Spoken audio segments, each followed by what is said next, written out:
যুদ্ধ, ইন্ডিয়া পাকিস্তানের যুদ্ধটা মনে হচ্ছে বেশ সিরিয়াস একটা পর্যায়ে আস্তে আস্তে চলে যাচ্ছে। অলরেডি পিএসএল পোস্টপোন করা হয়েছে, দুবাইয়ে প্রথমে নিয়ে যাওয়ার কথা বলা হচ্ছিল, সেখান থেকে সেটাও বাতিল করা হয়েছে। আইপিএলও আপাতত 7 দিনের জন্য বাতিল করা হয়েছে। শুধু সেটাই তো নয়, আসলে ব্যাপারটা যেটা যে যেহেতু এই বছর একটা এশিয়া কাপ আছে, ফলে পুরো এশিয়ার ক্রিকেটটাই বেশ একটা ব্যস্ত সূচি ছিল। সেখান থেকে সব কিছুই কি শঙ্কায় পড়ে গেল কিনা? সব কিছু শঙ্কায়, কোনো সন্দেহ নাই। একেবারে শুরুতে আপনি যে কথাটা বললেন যে পিএসএল স্থগিত করা হয়েছে, পিএসএল প্রথমে পাকিস্তান থেকে সরিয়ে আরব আমিরাতে নিয়ে যাওয়া হয়েছিল এবং পরের দিন বলা হলো যে আরব আমিরাতেও পিএসএল হচ্ছে না। আরব আমিরাত ভারতকে না করে দিয়েছিল, কারণ পাকিস্তানের সাথে তাদের আগেই কথাবার্তা পাকা হয়ে গিয়েছিল। সেই কারণেই আরব আমিরাতেই পিএসএলের বাকি অংশ 7টা বা 8টা ম্যাচ বাকি আছে, খুব বেশি খেলা কিন্তু বাকি নাই। বাকি অংশ হওয়ার কথা সেটা পরের দিন পাকিস্তান ক্রিকেট বোর্ড বাতিল ঘোষণা করেছে। টানা সপ্তমবারের মতো বেস্ট টিস্যু পেপার ব্র্যান্ড হিসেবে স্বীকৃতি পেয়েছে বসুন্ধরা টিস্যু। শোনা যাচ্ছিল যে আইপিএল সাউথ আফ্রিকায় মুভ করতে পারে, আবার শোনা গেছে যে ইসিবি বিসিসিআইকে অফার দিয়েছে যে আইপিএলের বাকি অংশটা তারা তাদের মাঠে আয়োজন করতে দিতে চায়। সেই বিষয়ে বিসিসিআই এখনও পর্যন্ত কোনো সিদ্ধান্ত নেয়নি এবং পিএসএল কর্তৃপক্ষের আরব আমিরাতে পিএসএলটা নিয়ে যেতে না পারাটা একটা খারাপ ইঙ্গিত দিচ্ছে। এর কথা হচ্ছে আপনার কাছে ভেন্যু আছে, আপনার কাছে খেলোয়াড়রা আছেন, লজিস্টিক্স আছেন, সব কিছুই আছেন, এরপরও আপনি খেলাটা চালালেন না কেন? ব্রডকাস্ট রাইট তো অনেক আগেই বিক্রি হয়ে গেছে, অনেক বড় ক্ষতির সম্মুখীন পাকিস্তান ক্রিকেট বোর্ডকে হতে হবে, এরপরও তারা খেলাটা চালালেন না। সেটার একটা ব্যাক অফ দ্য স্টোরি হতে পারে যে সামনে দিন খারাপ আসতে যাচ্ছে। এখন যদি যুদ্ধ লেগে যায়, যুদ্ধ তো লেগেই গেছে। আমরা প্রথম দিন যখন গেল সপ্তাহে আলোচনা করছিলাম যে সেদিন তো আসলে ভারত অ্যাটাক করেছে, পাকিস্তান কাউন্টার অ্যাটাক করেনি। এখন অ্যাটাক এবং কাউন্টার অ্যাটাকে তো আসলে যুদ্ধ হয়। এক পক্ষ যদি শুধু অ্যাটাক করে থাকে সেক্ষেত্রে তো আপনি যুদ্ধের নাম দিবেন না। এখন তো পাকিস্তানও অ্যাটাক করছে এবং ধর্মশালায় ড্রোন হামলার পর ম্যাচ স্থগিত করা হয়েছে। তো সব মিলিয়ে এখন যুদ্ধ লেগে গেছে, এটাতে কোনো সন্দেহ নয়। যুদ্ধের পরিমাণটা কি এবং কি পরিমাণ এয়ার স্ট্রাইক হতে পারে, স্থলপথে কি পরিমাণ অ্যাটাক হতে পারে, সেগুলো নিয়েই ডিপ্লোম্যাটরা নিশ্চিতভাবে কাজ করছেন। তবে আমার কাছে পার্সোনালি মনে হচ্ছে যে আইপিএলটাও হয়তো এখন হবে না। আপনি যদি যুদ্ধ লেগে যায়, একটা যুদ্ধ অবস্থায় থাকা দেশ অন্য দেশের মাটিতে তাদের ঘরোয়া লিগ আয়োজন করছে, ফ্র্যাঞ্চাইজি লিগ আয়োজন করছে, এটা তো দেখতেও ভালো লাগে না। সে কারণে আমার কাছে মনে হচ্ছে পিএসএল পুরোপুরি সাসপেন্ড হয়ে যাওয়াটা ইঙ্গিত দেয় যে যুদ্ধের পরিমাণটা সামনে বাড়বে এবং যুদ্ধের পরিমাণ যদি বাড়ে সেক্ষেত্রে ক্রিকেট বিশ্ব শঙ্কায়। কারণ ক্রিকেট বিশ্বটা আমরা জানি ভারত পরিচালনা করে। ভারত পাকিস্তান ক্রিকেট দুনিয়ার সবচেয়ে বড় 2-3টা নামের মধ্যেই থাকবে। হয়তো ইংল্যান্ড আছে ওই জায়গায়, অস্ট্রেলিয়া আছে। তবে ভারত পাকিস্তানে ক্রিকেট না চললে পুরো ক্রিকেট বিশ্ব আসলে থমকে যাবে, কারণ রেভিনিউটা ওই জায়গা থেকে আসে, এটা আপনাকে মানতেই হবে। এবং ভারতের অবস্থা যদি খারাপ হয় সেটা পাকিস্তানের কারণে, এই দুই দেশ নিশ্চিতভাবেই খেলবে না। এই দুই দেশ না খেললে সিরিজগুলোর কি হবে?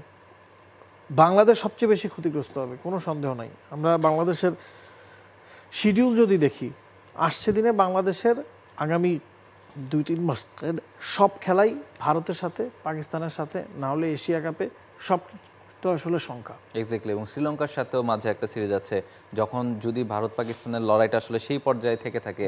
কিছুক্ষণ আগেও বাইরের কিছু মিডিয়ায় দেখছিলাম যে এয়ার স্ট্রাইক, দুই দেশের মধ্যে আসলে এয়ার অ্যাটাক হচ্ছে, প্লেন ফাইট হচ্ছে, এবং শঙ্কা করছেন বিদেশি গণমাধ্যমগুলো যে স্থলপথে আপনি যে যুদ্ধের কথা বলছিলেন সেই যুদ্ধ হতে পারে, তেমন শঙ্কাও আছে। সেক্ষেত্রে আপনি যেটা বলছিলেন যে শঙ্কা ক্রিকেট এবং বাংলাদেশের সিরিজগুলোও কিন্তু শঙ্কা। এবং আমরা যদি সেই শিডিউলটাতে একবার চোখ বুলাই যে বাংলাদেশের সামনে কি কি খেলা রয়েছে, প্রথমেই যেই আরব আমিরাতে খেলাটা রয়েছে অ্যাওয়ে সিরিজ, প্রথমে 2টা টি20 খেলার কথা 17 এবং 19 মে, সেটা খেলে বাংলাদেশ দলের চলে যাওয়ার কথা ছিল পাকিস্তানে। সেখানে আবার 5টা টি20 ম্যাচের একটা সিরিজ খেলার কথা বাংলাদেশ এবং পাকিস্তানের। ফলে এই যে দুটো সিরিজ, আরব আমিরাত হয়ে পাকিস্তান, এই সিরিজটা তো মোটামুটি প্রায় অনিশ্চিতই এই মুহূর্তে বলা যায়, যদিও এখন পর্যন্ত অফিসিয়াল কোনো সিদ্ধান্ত আসেনি। এবং এরপরে বাংলাদেশ পাকিস্তানের আবার হোম সিরিজ আছে, পাকিস্তানের বাংলাদেশে আসার কথা জুলাইয়ে 3টা টি20 খেলার জন্য, এবং এরপরে আবার ভারতের বাংলাদেশে আসার কথা আগস্টে, সেটা নিয়েও শঙ্কা।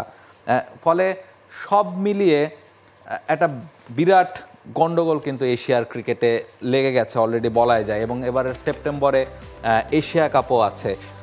সব মিলিয়ে এই যে সিরিজগুলো, এবং আপনি বলছিলেন যে বাংলাদেশ সবচেয়ে বেশি ক্ষতিগ্রস্ত হওয়ার সম্ভাবনা, অন্তত শিডিউল দেখলে তো সেটাই মনে হচ্ছে যে বাংলাদেশের আসলে অনেকগুলো ম্যাচ ভেস্তে যাচ্ছে। এখন একেবারে শুরুতেই আসি, বাংলাদেশের আরব আমিরাতে যাওয়ার কথা 17 তারিখ এবং 19 তারিখ 2টা ম্যাচ, এরপরে পাকিস্তানে গিয়ে 5টা ম্যাচ খেলার কথা, সবগুলোই টি20 ফরম্যাট।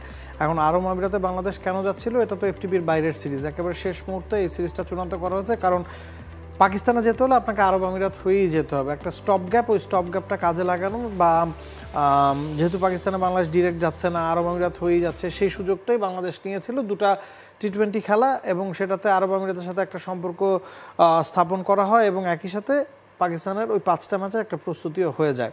17 তারিখ প্রথম ম্যাচ, আজকে কত তারিখ? 10 তারিখ। এবং আজকেই বাংলাদেশ ক্রিকেট বোর্ড ডিসিশন নেবে যে কি হবে এই সিরিজগুলোর ভাগ্য। হাতে 7 দিন নাই। আপনি যদি 17 তারিখ ম্যাচ খেলেন, আপনাকে মিনিমাম 14 তারিখে আরব আমিরাত যেতে হবে, 15 তারিখ প্র্যাকটিস করতে হবে, বা 16 তারিখ প্র্যাকটিস করতে হবে, 17 তারিখ ম্যাচ খেলতে হবে। 14 তারিখ যদি আপনি আরব আমিরাতে যান, সেক্ষেত্রে আপনার হাতে আর 3 দিন আছে। তার মানে আজকে কালকের মধ্যে আপনার ডিসিশনটা নিয়ে নিতে হবে। এখন পাকিস্তানে গিয়ে তো বাংলাদেশ মনে হয় না এই সিচুয়েশনে খেলবে। ইউ নেভার নো কি হতে পারে, কি না হতে পারে। পাকিস্তানে 25 তারিখ থেকে সম্ভবত খেলা, তো পাকিস্তানে গিয়ে যদি বাংলাদেশ না খেলে, আরব আমিরাত কি বাংলাদেশ যাবে? বা 17 বা 19 তারিখে 2টা খেলা কি আসলে হবে কি না? এবং উপমহাদেশের এই কন্ডিশনে আপনি ভারত পাকিস্তান যদি যুদ্ধ করে, আরব আমিরাত কি সেফ, বা আরব আমিরাতে গিয়ে খেলাটা কি আসলে তখন কেমন দেখায়, বা শ্রীলঙ্কায় বাংলাদেশের যে সিরিজ সেটাও কি আসলে তখন খেলা হবে কি না। একটা প্লাস পয়েন্ট এখানে আপনি দেখতে পারেন যে শ্রীলঙ্কাতে এখন নারী দল খেলছে, ইন্ডিয়ার নারী দল খেলছে, তাদেরকে এখনও ফেরত আনা হয়নি। সেখানে সাউথ আফ্রিকাও আছে, ত্রিদেশীয় সিরিজ, যেখানে ভারত এবং শ্রীলঙ্কা ফাইনালে নিশ্চিত করেছে, সেই টুর্নামেন্টটা এখনও চলছে। এটাই একমাত্র আশার আলো দেখাচ্ছে, এর বাইরে কোনো কিছু আসলে পজিটিভ সাইন না। আর একটা বিষয় হচ্ছে যে পাকিস্তানে বাংলাদেশ যদি না যায়, সামনে বাংলাদেশে আসার কথা পাকিস্তানের, সেটা আবার কি কারণে আসার কথা? এশিয়া কাপের প্রস্তুতি হিসেবে জুলাই মাসে ওই সিরিজগুলো হওয়ার কথা। পাকিস্তানে আমরা 25, 27, 30, 1 এবং 3 জুন 5টা টি20 খেলবো। জুলাই মাসে পাকিস্তান আসবে বাংলাদেশে এশিয়া কাপের প্রস্তুতি নিতে। এখন এশিয়া কাপ তো এই অবস্থায় হওয়ার কোনো প্রশ্নই ওঠে না। এশিয়া কাপে ভারত পাকিস্তান একই গ্রুপে আছে। এশিয়া কাপের নিয়মটাই এই যে ভারত পাকিস্তান এক গ্রুপে থাকবে, অন্য গ্রুপে বাংলাদেশ, আফগানিস্তান, শ্রীলঙ্কা থাকবে। কারণ এশিয়া কাপের ফর্মুলাটাই হচ্ছে ওই জায়গা থেকে ভারত পাকিস্তানকে অন্তত 2টা ম্যাচ যদি খেলানো যায়, সেক্ষেত্রে একটা হিউজ পরিমাণ রেভিনিউ জেনারেট করা যায়। ভারত পাকিস্তান যদি না খেলে, সেই এশিয়া কাপ তো হবে না। এবং এই এশিয়া কাপের ভেন্যুর কথা যদি আপনি বলেন, ভারত শ্রীলঙ্কা ভেন্যু, সেটাও আসলে হওয়ার সম্ভাবনা নাই। এখন এশিয়া কাপ না হলে পাকিস্তান কি বাংলাদেশে ওই সিরিজটা খেলতে আসবে? এশিয়া কাপের প্রস্তুতি হিসেবে শঙ্কা আছে।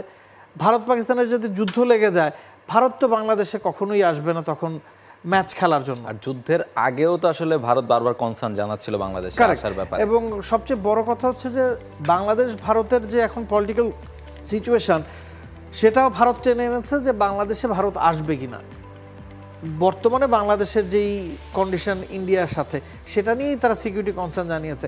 এর মধ্যে ভারতের যুদ্ধ লেগে গেলে বা পাকিস্তানের যুদ্ধ লেগে গেলে তো পুরো উপমহাদেশই আসলে ক্ষতিগ্রস্ত হবে। এবং ক্রিকেটটা যেহেতু উপমহাদেশকে কেন্দ্র করেই চারপাশে ছড়িয়েছে, বা ক্রিকেটের রেভিনিউটা উপমহাদেশ থেকেই আসছে, সেক্ষেত্রে পুরো ক্রিকেট বিশ্বই আসলে শঙ্কায় থাকবে। এবং সামনে কি হবে না হবে, এটা আপনি ওই যে টিভি দেখলে যে খুব বুঝবেন তাও কিন্তু না। ইটস বিকজ যখন যুদ্ধ লাগে তখন সব কিছুই ভেতরে ভেতরে হয়। এখন আপনি ইন্ডিয়ান মিডিয়াতে যা দেখছেন, ইন্ডিয়ান ইউটিউবারদের কিছু পোস্ট দেখছিলাম, যারা বেশিরভাগই নাকচ করে দিচ্ছেন। ইন্ডিয়ান মিডিয়াতে আপনি ছাড়লেই দেখবেন যে ইন্ডিয়ার জয় জয়কার। হ্যাঁ, ইন্ডিয়া পাকিস্তানকে গুড়িয়ে দিচ্ছে, সীমানা করাচিতে আক্রমণ করা হয়েছে, সেগুলো ইন্ডিয়ান মিডিয়াতে, গণমাধ্যমে আসছে। দেখা যাচ্ছে যে এআই জেনারেটেড অনেক ছবি বেরোচ্ছে, ভিডিও বেরোচ্ছে, যেখানে পাকিস্তানের সামরিক মাধ্যমের কর্মকর্তারা কথা বলছেন, সেগুলো এআই জেনারেটেড। এআইটা এখন এমন পর্যায়ে পৌঁছে গেছে, মানুষকে বিভ্রান্ত করা খুবই সহজ, সেটাতে গণমাধ্যমেও বিভ্রান্ত হচ্ছে। এবং আপনাকে ওই যে বাইরের দেশের, আপনি রয়টার্সের কথা বলছিলেন বা বিবিসি কি বলছে, সেগুলো আসলে ফলো করতে হবে। আপনি যদি এখন ইন্ডিয়া পাকিস্তানের গণমাধ্যম ফলো করেন, আপনি ট্রু সিনারিওটাও আসলে পাবেন না। এবং এগুলো ডিপ্লোমেসির ব্যাপার, এগুলো ভেতরেই সব কিছু আসলে পর্যালোচনা করা হয়। কারো যদি 2টা ফাইটার বিমান আপনি ধসিয়ে দেন, সে নিশ্চিতভাবেই বলবে না যে আমার 2টা ফাইটার বিমান ধ্বংস হয়েছে। আপনি ড্রোন অ্যাটাক করছেন, ড্রোন অ্যাটাক করে সবসময় বলবেন না যে আমি ড্রোন অ্যাটাকটা করেছি। এখন সিনারিওটা এমন হয়ে গেছে, আপনি গণমাধ্যমেও যা দেখছেন সেটাতে আসলে বিশ্বাস করার কোনো উপায় নাই।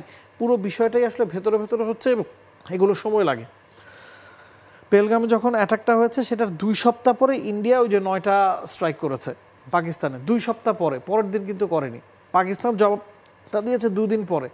তো এগুলো করতে সময় লাগে। এবং সর্বশেষ যে খবর দেখছিলাম সেটা কতটুকু বিশ্বাসযোগ্য জানি না, কিন্তু রয়টার্সে এসেছে দেখেই বলছি যে পাকিস্তানের পারমাণবিক অস্ত্র যেই সংস্থার কাছে থাকে, সেই সংস্থার সাথে আজকে পাকিস্তানের পিএম বা সরকার প্রধান বৈঠকে বসছেন। এই ধরনের বৈঠক ভালো কিছুর ইঙ্গিত দেয় না।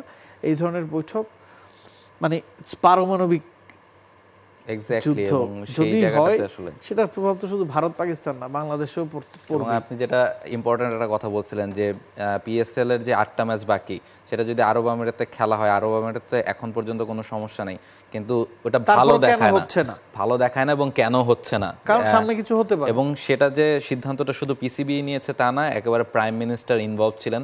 সেই প্রেস রিলিজেও সেটা বলা হয়েছে যে প্রাইম মিনিস্টার মনে করেন যে এই সময় আসলে পিএসএল এর বাকি ম্যাচগুলো হওয়া ঠিক হবে না। ফলে সেই জায়গাটাতে যে একটা বড় কনসার্ন যে আছে, যুদ্ধের একটা প্রস্তুতি যে 2 দেশের মধ্যেই আছে, সেটা কিন্তু একেবারে নিশ্চিতভাবে বলা যায়। For more updates, subscribe to our YouTube channel and click on the bell icon. Follow us on Facebook and Instagram. Download T-Sports app to enjoy exciting games and highlights. Visit tsports.com.